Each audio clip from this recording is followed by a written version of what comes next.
Hello there my fellow holotable heroes and welcome to another Galactic challenge video. Hopefully you had a productive week behind you and that you're looking forward to get your weekend started.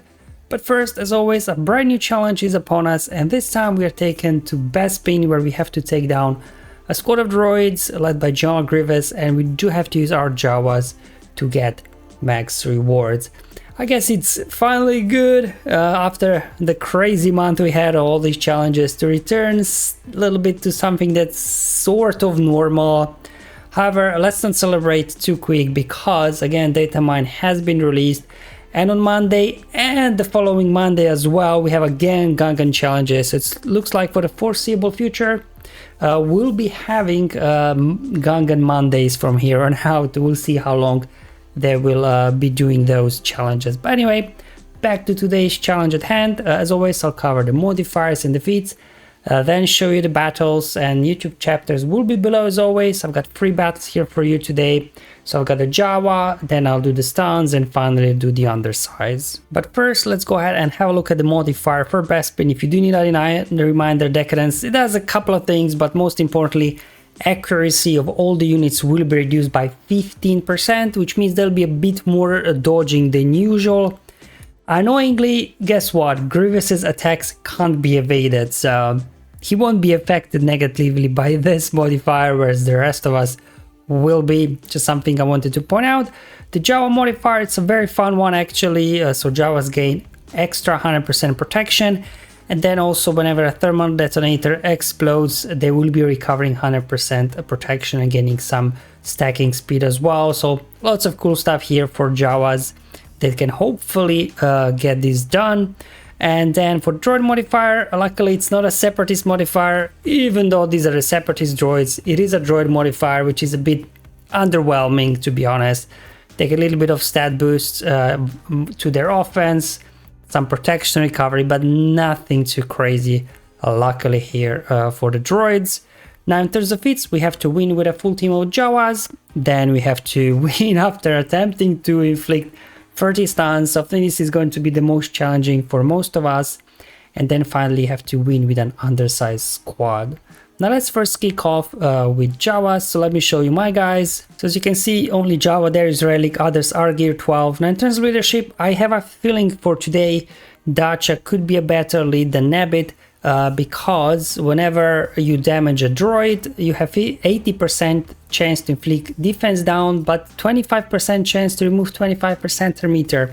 So there is some anti-droid mechanics here for Datcha's lead, whereas Nabbit 1 is a bit generic. So maybe this is better for today. Okay, let me show you the mods as well. I had to remod some of these guys. Now Datcha's AoE can land ability block and as well stun droids.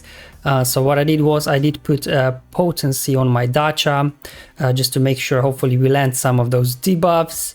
And then for Jawa, same thing, the AoE can stun droids as well.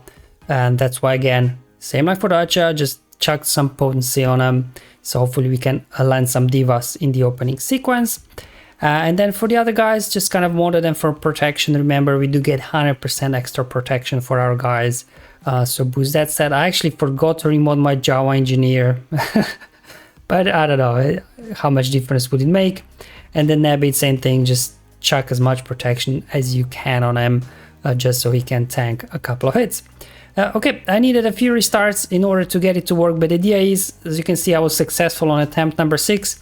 As long as you get some stuns here and or ability blocks with Datcha and Jawa in the opening sequence, hopefully you are good to go. I'm just gonna keep now doing here, going after B2, not trying to tick him off too much. Alright, so just keep targeting B2 and let those guys do damage and start stacking thermal detonators on them.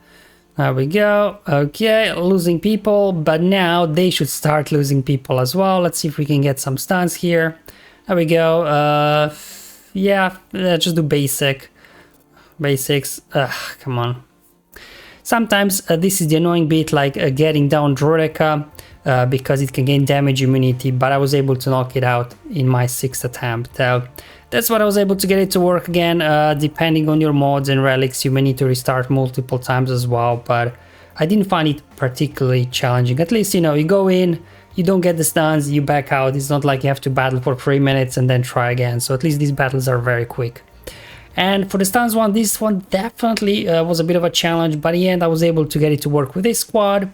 Obviously Palps and Luke, they've got mass stuns, and the other guys are kind of there to support them.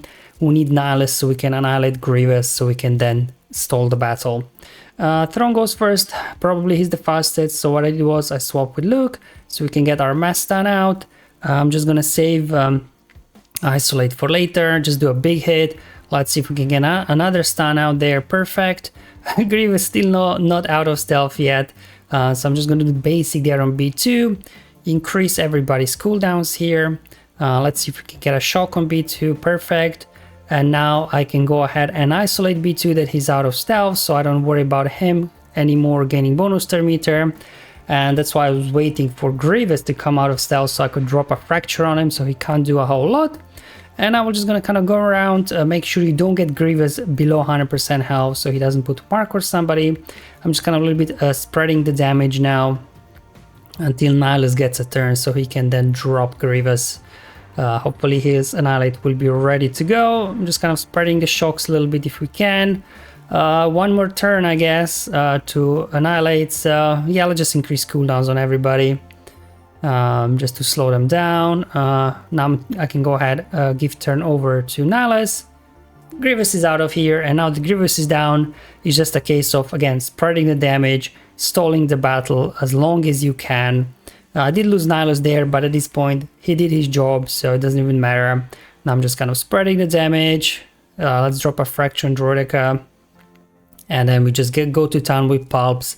Remember, let the hate flow gives him 50% turn meter for every shocked enemy, so that's why you want to kind of keep spreading shocks so Palps can get more and more turns quicker, faster, so he can then get his stuns out. You also use Trias Isolate to reduce cooldowns on Luke or as well Palpatine, so they can get their stuns out as well. So just doing kind of, I think it took me a couple of minutes, just taking my time. As you can see, I did not finish off B1, I just let him live, an extra target that we can stun, especially with Luke's stun that deals no damage. That was cool as well. Again, without fit tracker, no idea obviously how many I've got at this point, just kept stalling the battle. B1 finally goes down, and yeah, I was able to get stuns here. So I ran this team a couple of times, both times worked really well, so hopefully it's something you can work with as well. And then for the Undersize feed, obviously probably 20 different ways, if not more, you can do this. I just thought it maybe would be fun, you know, because when was the last time we used Jedi Knight Revan to take down a General Grievous squad? You know, it probably goes back like 3 years or something. Anyway, swap turn meter with Yoda first, so he can do his AoE and spread some foresight. Now we can dodge all of that. Okay, now let's get a stun out. As tempting as it is to try and go after Grievous first, remember, we have to take care of B2 first, otherwise it'll constantly gaining bonus turn meter, and then we'll turn our attention over to Grievous. Okay, yeah, give me some nice counterattacks. Sure, just do an AoE. Basic on the Grievous, now we have to deal with Mark. But as soon as our own Revan gets his direct focus online again, we should be able to just mark Grievous and get him down. Not quite there yet. However, Revan can ignore taunts, so I called their Yoda for assist. Another AoE, let's pass strategic advantage back over to Revan. Get a stun there over on Droids. Okay, that's fine. There we go, we can now swap turn meter with Yoda, and he had quite full turn meter, that's why I swapped with him. So now Revan should be able to focus down Grievous, mark him, and then we can go ahead, finish him before he gets to do a whole lot, and then we just need to clean up the rest of our guys. Just do another AoE, spread more foresight, and let's see if we can finish off Grievous here. I'm gonna just call Yoda again. Grievous is down, and at this point, you know, things are in good shape. Just need to finish off these guys. So you can dispel their damage immunity either with basic from Luke or with special ability from Basti, as I have done there. And that completed for me Undersize feed also. So okay guys, that's all for today's video. Hopefully it was useful and helpful, showing you how I got max rewards. Let's enjoy this red crate today, because Monday we're back to Gun Guns. So for the majority of us, we will have to settle for Silver Crate. I think they did announce that Jar Jar's event is coming back on 3rd of August. Maybe that's where Gungan challenges will stop, right? Once we all unlock Jar Jar. I don't know, we'll have to wait and see. Not sure I'll be ready on time. I'm doing my best, but you know, farming them slowly takes a while. Alright guys, thank you for watching. I'll see you in the next one, but until then, have fun, enjoy life, and may the RNG be with you, my friends.